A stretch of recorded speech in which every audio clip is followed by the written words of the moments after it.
A kindly old grandmother sits in front of you, but be warned. For if she is legendary in the weaving lore skill, she might be able to cut the threads of fate itself. Who knows what sort of NPC ability the Game Master might have given her.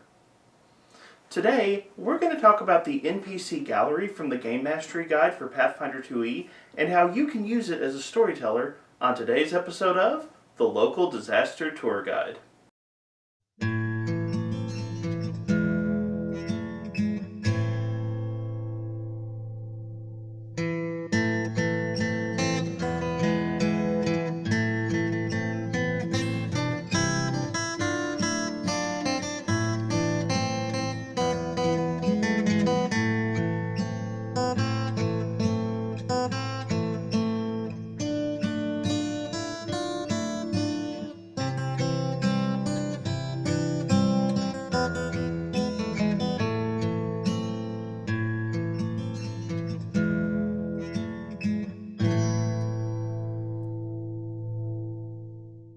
Hello travelers and tourists, my name is Mark and I am the local disaster tour guide. That's right, I am a storyteller who wonders why Paizo bothered differentiating the NPCs in the Gamemastery Guide. Some of them are clearly labeled villains, but some of them are not labeled villains. Come on Paizo, how do you think I plan on using them? Welcome to a journey through the fantastic world of TTRPGs like Pathfinder and Starfinder, and welcome back to my Storytelling in Pathfinder 2e series, where we take a look at the tips, tricks, and advice that Paizo offers storytellers for Pathfinder 2nd Edition. In this series, we look primarily at the Gamemastery Guide for Pathfinder 2e, but also at the Game Mastery section of the core rulebook. And this series is intended for Game Masters of all skill levels, from beginner to advanced. And even if Pathfinder 2e is not necessarily your preferred game, I still encourage you to stick around and be part of the conversation. You never know what you might learn that you could take back to your preferred game. So, regardless of what you play or how long you've been playing it, I hope this conversation is helpful to you. Now, storytelling in Pathfinder 2e has been on a bit of a break, mostly due to the holiday season, but also due to some of the chaotic and crazy events that have been occurring in the TTRPG sphere. I knew I wanted to return to storytelling in Pathfinder 2e because, honestly, storytelling is my favorite part of this hobby. By the way, if you're new to this channel or this conversation, I'll throw up a link to the first video in the series, and you can catch up on some of the interesting things that we've already discussed. Paizo offers a lot of fantastic support to storytellers, and there's just a lot of great tools out there. The Game Mastery Guide for this game is honestly really well constructed, but I've been trying to analyze exactly how I want to address the different topics because I know that the landscape of storytellers for Pathfinder 2e has shifted dramatically in the last month and a half. So essentially what I'm saying is, if you're a storyteller for Pathfinder 2e and there is a particular topic for this game that you would like to discuss, let me know, because that helps me as a content creator figure out what's going to be useful to you. However, there is one chapter of the Game Mastery Guide that I know is definitely useful to every storyteller, regardless of how new or experienced you may be, and today we're going to skip ahead to that chapter, to the NPC Gallery in Chapter 5 of the Game Mastery Guide. Essentially, this is a chapter serving as a sort of mini bestiary of people that you can drop into your campaign world. There are over 80 different NPCs offered, each ranging from level -1 all the way up to level 8, though in certain circumstances they can be considered more significant threats, and they cover a wide variety of different types of characters, from courtiers and criminals to mystics and performers. Honestly, any game master who's ever scrambled to figure out the exact statistics of that random person that your party is suddenly very interested in, you know the value of a chapter like this. And this is definitely content that every game master can use, but today I want to take a little bit of a closer look at this chapter, talk about what it is, how to use it, and how to adapt the material in this chapter to the needs of your home game. But before we do all of that, I would like to give a shout out to my All Hail the Orc sponsor for this video, Jamie from Jam Troll Games, and the NPC Index series that they publish over on Pathfinder Infinite. The NPC Index series is a collection of PDFs offering, well, a bunch of NPCs that game masters can drop into their games. The latest offering is NPC Index Specialists, and I'm not sure if I'm going to put up the artwork for the Bard or the Rogue from this particular book, but allow me to say, I am really impressed by the quality of the artwork in these titles. Each of these titles offer over 100 pre-generated NPC stat blocks for different classes in Pathfinder 2nd Edition, curated around the particular strengths of those classes, and varied by some of the different subclasses available in the game. So, for example, the NPC stat blocks for the Rogue don't just have a Thief Rogue or a Scoundrel Rogue, but actually offer several different stat blocks that vary by subclass, allowing a greater deal of variety for game masters. In addition to the stat blocks themselves, this series also provides you with all the information you need to quickly generate NPCs that you can then drop into your campaigns. I find these PDFs to be exceptionally well produced, very informative, very easy to use, and certainly a fantastic tool for a game master who wants to expand beyond just the basic NPC gallery found in the Gamemastery guide. So, Jamie, thank you so much for your support of the Open RPG Creative License that Paizo is helping to publish. And to everyone watching this video, I encourage you to raise your voice in support of the O.R.C license. And if you have the time, check out Jamie from Jam Troll Games and the fantastic work he has done with the NPC Index series. Let us all hail the orc. With that out of the way, let's get started. So, as I mentioned, Chapter 5 of the Gamemastery Guide for Pathfinder 2e offers stat blocks for over 80 different NPCs that you can drop quickly and easily into your Pathfinder 2e game. These stat blocks and the supporting information for these stat blocks can be found from pages 203 to 249 of the Gamemastery Guide, and this content is also available for free at the Archives of Nethys, so as a storyteller, these are fantastic resources for you as you are developing adventures and stories at your gaming table. I should also note, while they're not strictly necessary, Paizo has also published NPC battle cards based off of the NPCs that are found in this section of the Gamemastery Guide. So if you're the kind of storyteller who enjoys the battle card products, they do have battle cards for these as well, and I will say I find them very useful. The first and honestly shortest part of this video is the section on how to use the NPC Gallery, because the reality is, if you know how to use a monster stat block, you know how to use an NPC stat block. Much like a creature stat block, it gives you the information for the character, their armor class, their saves, their skills, their equipment, and any relevant special abilities that they might have. And ultimately, you would read and use them like you would any other creature stat block inside of the game. Obviously, as the storyteller, you have to think about their narrative purpose and the personality of these NPCs, but the mechanic side of the equation is clean and neatly published for you. Though it is important to pause and note that the NPC Gallery works on the exact same XP and encounter budget tables that a normal creature stat block would.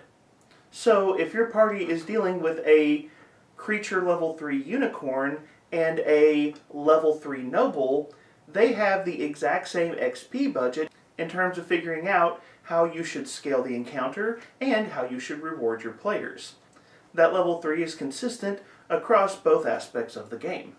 So really and truly, if you know how to use a creature stat block, and if you know how to budget for an encounter using normal creatures in Pathfinder 2e, then you know how to use the NPC stat block and how to budget encounters with NPCs. Now, I will say that the NPC Gallery tends to lean a little heavier on skills than pure combat abilities. So, for example, that noble that I mentioned earlier is going to have a better array of skills than the unicorn, but their damage might be a little bit lower. Still, overall, the relative strength of the two is very comparable, and they will mechanically function at that level inside of the game. The real question with the NPC Gallery is this: how do I adjust the NPC Gallery for use inside of Pathfinder 2e? And that's the conversation that we want to pause and think a little more critically about. Ultimately, when it comes to adjusting NPCs for use inside of your game, there are 3 different categories that you want to consider. The first group is your basic modifications. The second group is the elite and weak creature adjustments, as well as the theme template options from the Lost Omen series. And then the final consideration is actually building a unique special action for the NPC in question. Let's talk about each of these in turn. Up first, basic modifications. There are basic modifications that you can do as a storyteller to an NPC stat block that can change up how that NPC will be used that don't require a lot of effort. These are the kinds of modifications that you can honestly drop and your players probably wouldn't even notice. A good example is changing the equipment. Oh, the NPC guard has a longsword, but I've decided to give the NPC guard a halberd instead. Okay, I've changed the damage dice, the weapon traits. Everything else is the same. This is the kind of change you can make at the gaming table, and it's not a lot of effort to do, and it gives a lot of variety and value to these NPC stat blocks. Another relatively basic modification you can do is switching out skills. Maybe a particular NPC is close to what you're looking for, but their skill array isn't quite what you need. Well, switching out one of their skills for another skill could potentially give you a useful NPC without a lot of work. For example, imagine switching the survival skill for the society skill.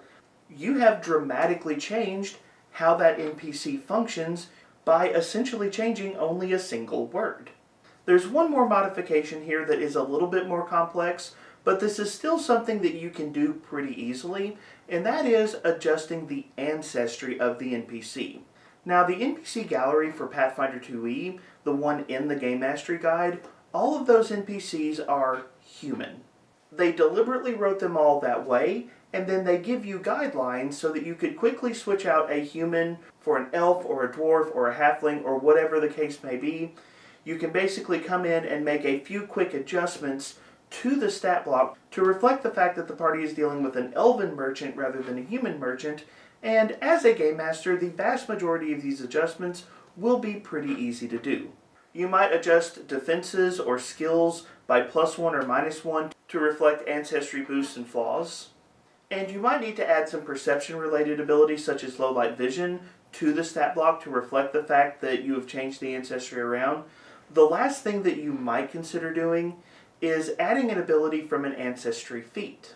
So for example, if I wanted to make a ship's captain an orc, I could give them the orc superstition reaction in addition to the base stat block to help reflect the fact that I'm using the orc ancestry with that particular NPC stat block. There's a little complexity here, but still, ancestry adjustments tend to be the kind of thing you can slap on very quickly, and so they kind of fall into this basic category. Stepping up a level of complexity, I want to talk about the kind of changes that you can do in the middle of a game, but that you will often want to do prior to a game just to make your life a little bit easier, and that's the use of the elite and weak creature adjustments, or theme templates from the Lost Omen series. Essentially, these options allow you to modify a base creature to make them a little bit different from the normal stat block. Now, the elite and weak adjustments are pretty straightforward in what they do. The elite adjustment makes a creature more dangerous, while the weak adjustment makes a creature less dangerous. Pretty straightforward. A slightly more complex set of options are the theme templates that are found in the Lost Omen series. In the Lost Omens character guide, you can find several theme templates built around different organizations in the Galarian campaign setting. This includes organizations like the Pathfinder Society and the Hell Knights, and essentially what these theme templates do is they give you guidance on modifying a stat block to reflect the fact that your scholar has joined the Pathfinder Society or that your warden is a member of the Hell Knights. These theme templates will talk about equipment and skills and spells and a variety of different modifications that you can make to tweak a stat block to be a slightly better reflection of what you want it to be. In Lost Omens Gods and Magic, you get another theme template which essentially allows you to adjust an NPC to reflect the fact that they have been blessed by a deity. They may not be a cleric or a champion, but they still have some mote of divine power that aids them in their daily life. Now there is one important thing that you want to know about the use of theme templates. Paizo essentially gives you two options. The first option is this: if you're going to use a theme template, you probably need to take a few things away from the base stat block to compensate for the extra power that this theme template adds to the NPC. The other option is you can increase the actual level of the NPC to reflect the fact that they are themed. So, for example, if you have a level 5 NPC from the NPC Gallery, and you want to make them a Pathfinder, but you don't want to take any of their abilities away, then what you need to do is actually treat that NPC as a level 6 NPC. And here's the important twist of the rules. When you are adding a theme template, if you are using that second option where you increase the level of the NPC, you want to make sure that you are adjusting the NPC stat block based on the new level, not the old level of the NPC. So in the previous example, if they started out as a level 5 NPC stat block, and you decided to bump them up to level 6, you would need to make sure that you were using the level 6 rules for the theme template in order to make sure that it was balancing out correctly. Fairly simple, but it is an important nuance to the rules to be aware of. There is, of course, one final option that you have for adjusting NPCs, and this is probably going to be the most fun for storytellers, and that is building special actions for your NPCs. Now, one thing that I didn't discuss earlier, but I kind of hinted at, you may remember the NPC Gallery includes NPCs from level -1 on up. And you may know that in Pathfinder 2e, class levels start at 1, so what on earth is a -1 level character? Well, what that's supposed to tell you is the NPC Gallery is not necessarily a gallery of characters built by the classes of Pathfinder 2e. The NPC Gallery offers characters that have developed outside of the lines of the normal fighter, wizard, rogue, cleric, the normal classes that player characters get to use. In fact, if you want to think of it this way, the classes that player characters use are associated with heroes, the movers and shakers of the world of Golarion. Most people probably wouldn't fall under those classes because most people are, to be honest, not the heroes of this particular story. What that means is you have an opportunity to develop abilities for your NPCs that are not necessarily tied to class abilities.